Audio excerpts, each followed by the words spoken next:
Saan ba? Ayan, ayan. Nasa likuran, nasa likuran. Multo, yung bata nga. Ayan, oo nga. Ano pa kayong kapatid niyan? Ayan. Likuran niya. Ayun, hindi na wala. To, namatay ang kanina to. Ano nangyari sa kanya, bro? Parang nagaiba na yan. Epilepsy pa rin yan. Parang. Hindi, parang sinaniba na, bro. Kinuha si Binsoy, guys. Si Binsoy, kinuha, oh. Soy, halika dito, Soy. Bakit nanggagambala ka? Saan mo nilagay yung mga bata? Pati si Kuya Pido. Lah. Kami ka ng kinuha. Bata, magsalita ka. Uy, nawala na naman. Paano na to? Parang nasaman rin niya po natin. Katawan ko. Anong lumalamig? Bakit?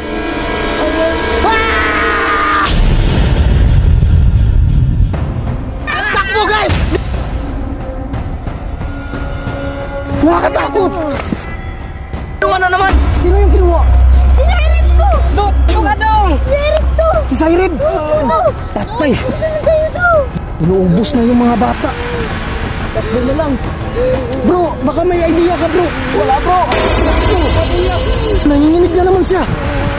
Ano nagagawin natin? Kuya, ilabas mo ng sandata ko. Sandata! Ito na. Ano yan, bro? Pinsan mo. Yun yung harap ng sandata ko. Bro. Ayaw na siya. Ayan na! Tika lang. Wala, dito na siya. Bilisan nyo!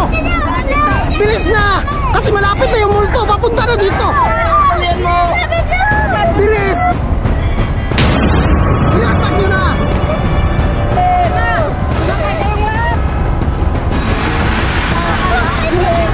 Bakit hindi tayo nawawala? Teka, natatakot ako, bro! Natatakot ako! Natatakot ako, baka ano nangyari sa atin? Ito na lang kulang! Ito na! Teka! Saan na yun? Guys! Nasaan na tayo? Sige pa. Open mo, open! Ang init. Ang init, grabe! Nasaan tayo? Labas kayo. Labas! Nasaan tayo?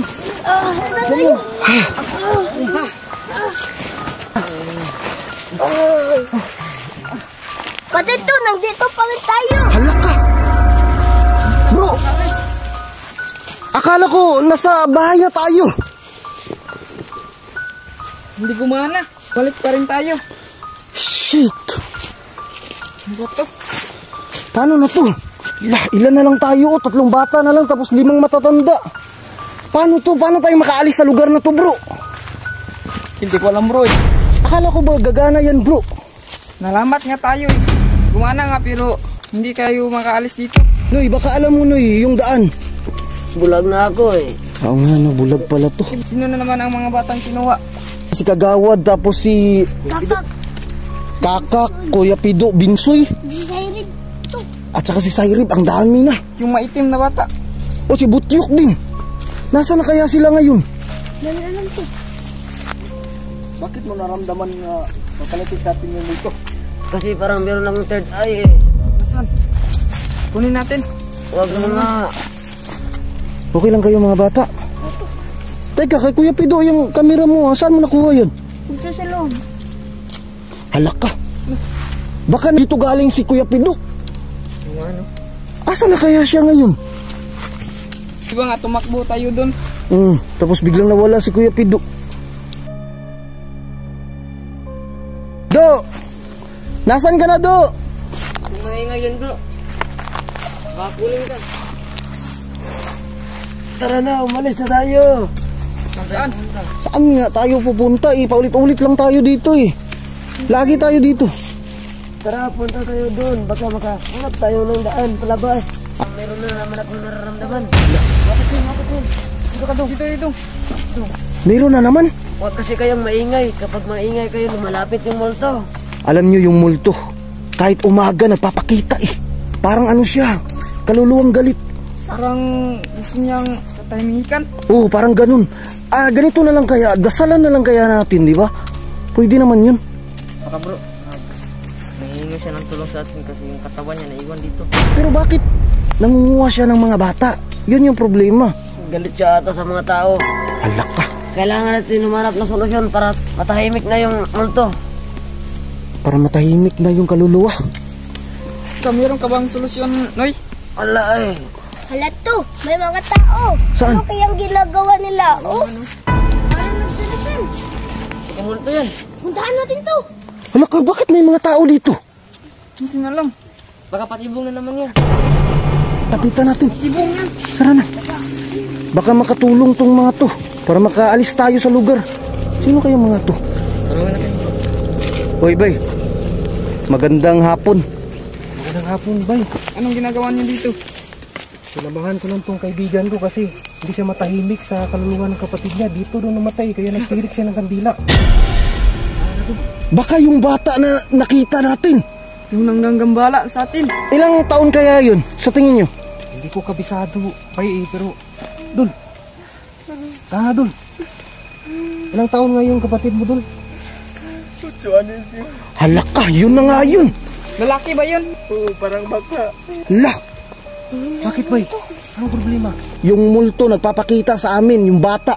Baka siguro kapatid niya yun. Hindi natin ba siguro, pero...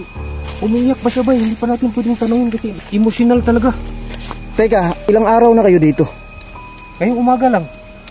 Isa rin yun sa pinagtataka namin kasi... Kanina pa kami paikot-ikot dito, hindi talaga kami makaalis. Nilamat din kayo, bro. Ganun ba? Kami din eh, paulit-ulit kami. Ilang araw na tayo dito? 3 araw na kami, paulit-ulit dito.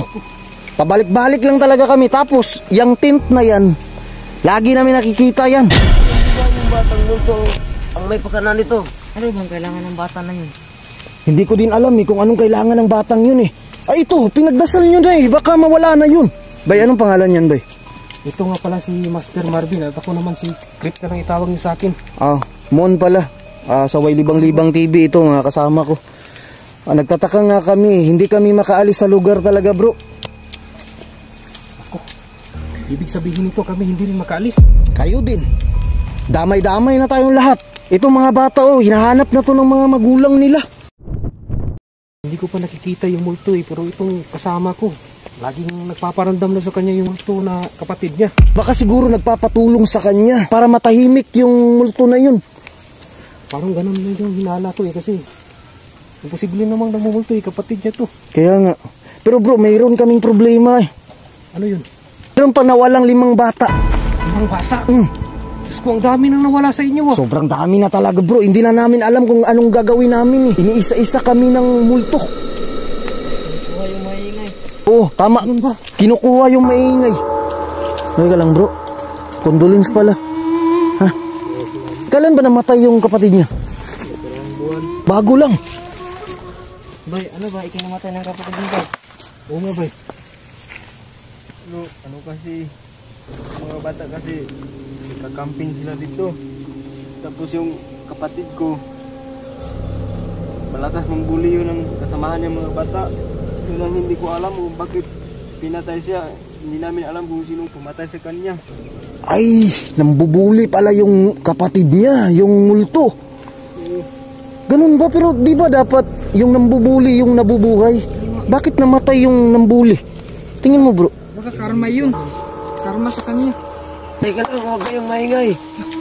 Bakit? Parang may nararamdaman ng kakaiba. Parang may lumalapit. Ito na naman tayo.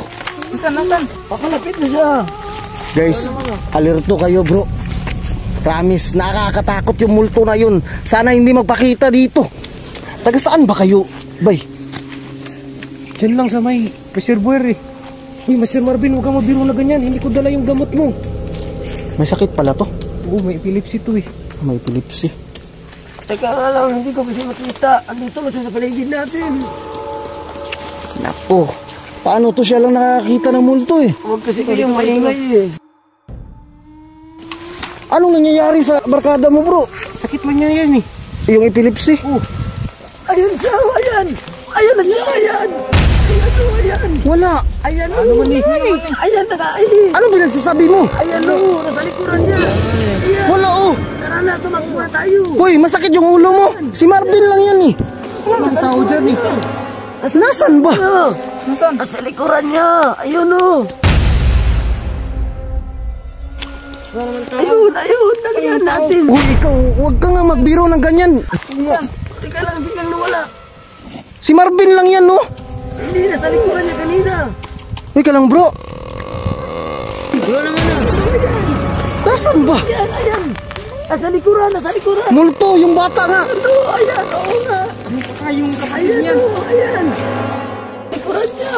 Ayun, biglang nawala. To, namatay ang kanina to. Ano nangyari sa kanya, bro? Parang nag-iba na yan. Epilepsy pa rin yan. Parang, Hindi, parang sinaniba na, bro. Yung kayo. Uy, bro. Tulungan niyo, bro. Sir Marvin, ang nangyayari sa'yo?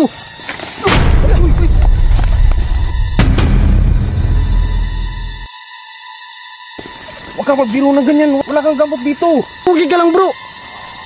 Bro. Oh, nanginginig yung paa niya, oh. Wala, yung mata niya. Ang puti na. Ang Diyos ko. Ha? Na-stroke daw. Anong gamot sa stroke, oh? Hindi yan stroke, hindi high blood yan eh.